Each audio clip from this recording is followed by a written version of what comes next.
하나님 아버지, 이 아침에 우리를 부르심에 감사를 드립니다. 오늘도 말씀으로 이 하루를 시작하며 온전히 기도의 자리로 나아가는 우리가 되기를 원합니다. 성령님 우리를 인도하여 주옵소서. 예수님 이름으로 기도드립니다. 아멘.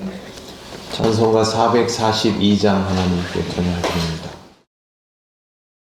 저장 믿고 위에 있을 아직 맺혀 있는 그때에 귀에 은은히 소리 들리니 주 음성 분명하다. 주님 나와 동행을 하면서 나를 친구 삼으셨네. 우리 서로 받은 그 기쁨은 알 사람이 없도다. 그 청아한 주의 음성 우는 새도 잠잠케 한다. 내게 들리던 주의 음성이 늘 귀에 쟁쟁하다. 주님 나와 동행을 하면서 나를 친구 삼으셨네.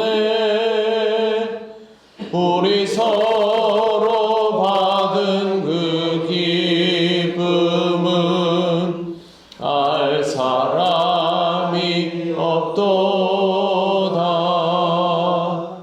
밤 깊도록 동산 안에 주와 함께 있으려 하나. 괴로운 세상에 할 일 많아서 날 가라명하신다.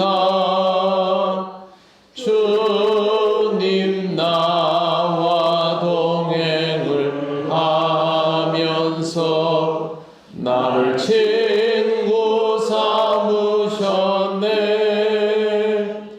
우리 서로 받은 그 기쁨은 알 사람이 없도다.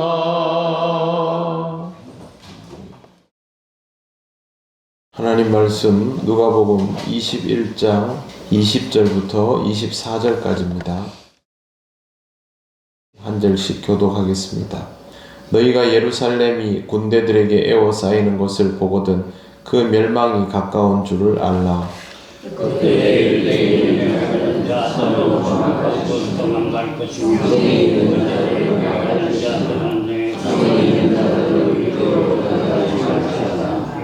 이 날들은 기록된 모든 것을 이루는 징벌의 날이니라.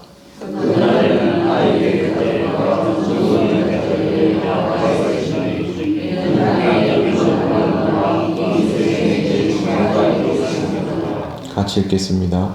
그들이 칼날에 죽임을 당하며 모든 이방에 사로잡혀 가겠고 예루살렘은 이방인의 때가 차기까지 이방인들에게 밟히리라. 아멘. 예수님은 예루살렘 멸망에 관하여 말씀을 하십니다. 예루살렘이 군대들에게 에워싸이는 것을 보거든 멸망이 가까운 줄 알라 하셨습니다. 지난번 말씀드린 것처럼 예루살렘 멸망이라는 단어 자체가 유대인들에게는 충격입니다. 우리나라에도 서울의 멸망 이렇게 해보십시오.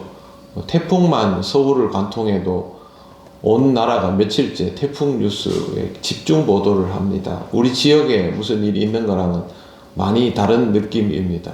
유대인들에게 예루살렘은 그냥 단순한 수도가 아닙니다. 성전이 있는 곳입니다.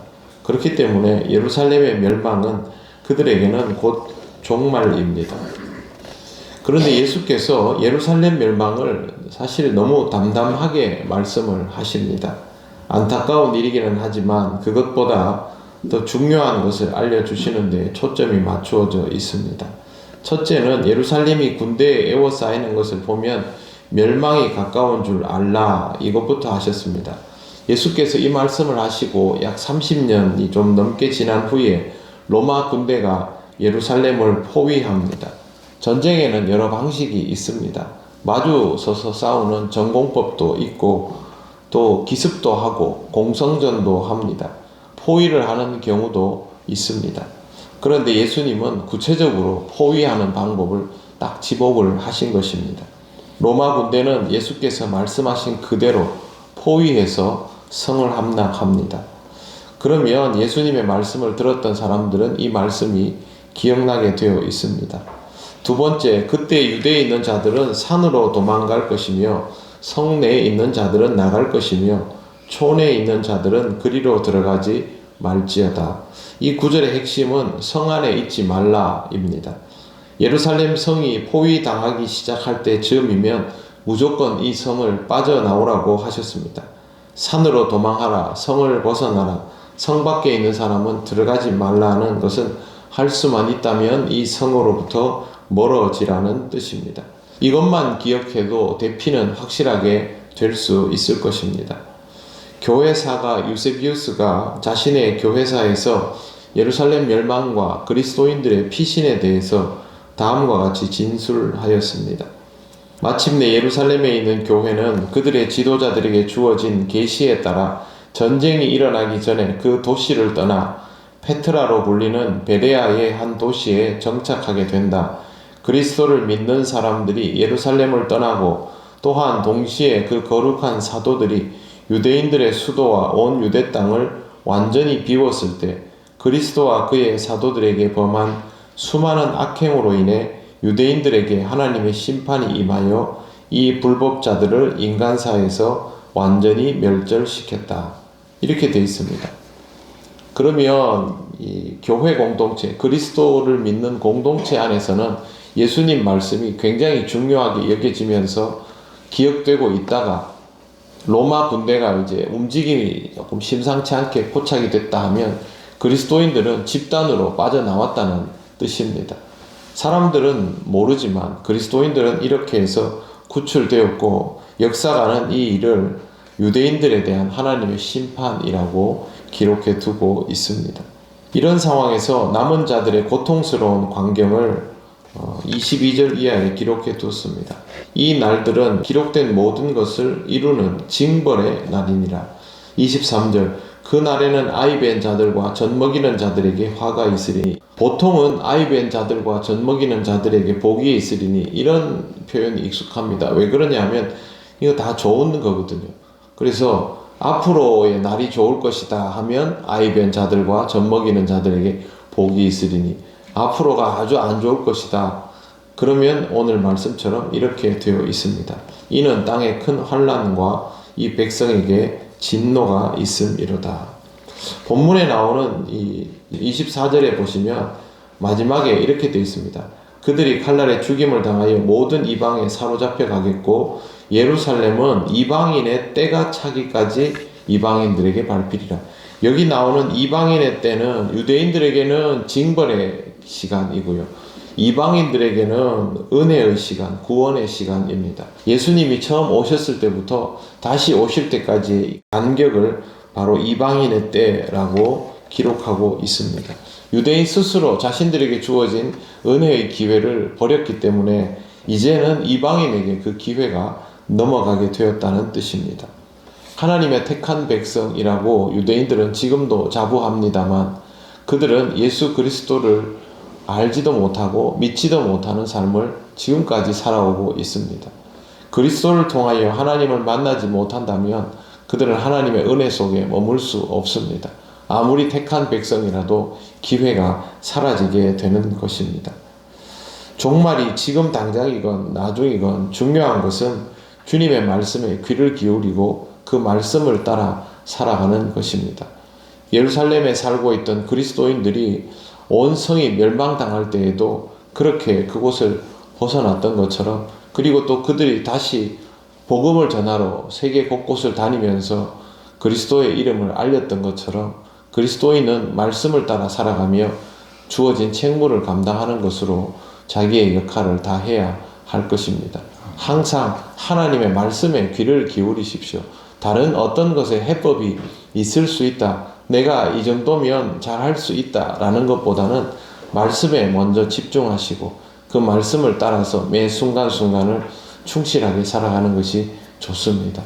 오늘도 여러분에게 주어진 말씀으로 이 하루를 은혜 가운데 살아가시기를 바랍니다. 기도드리겠습니다. 하나님 감사합니다. 예루살렘의 멸망을 말씀하여 주시고 또 대피하라 일러 주셨지만 죄를 믿지 않기에 이 말씀을 듣지 않고 또 들을 수 없었던 사람들을 봅니다.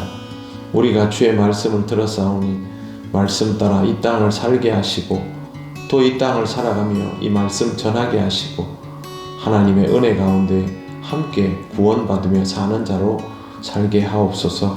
오늘도 하나님 우리를 인도하여 주심을 믿고 감사드리며 예수님 이름으로 기도드립니다. 아멘.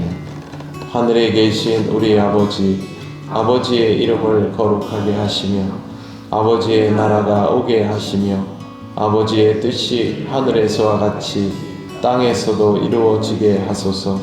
오늘 우리에게 일용할 양식을 주시고 우리가 우리에게 잘못한 사람을 용서하여 준 것 같이 우리 죄를 용서하여 주시고 우리를 시험에 빠지지 않게 하시고 악에서 구하소서.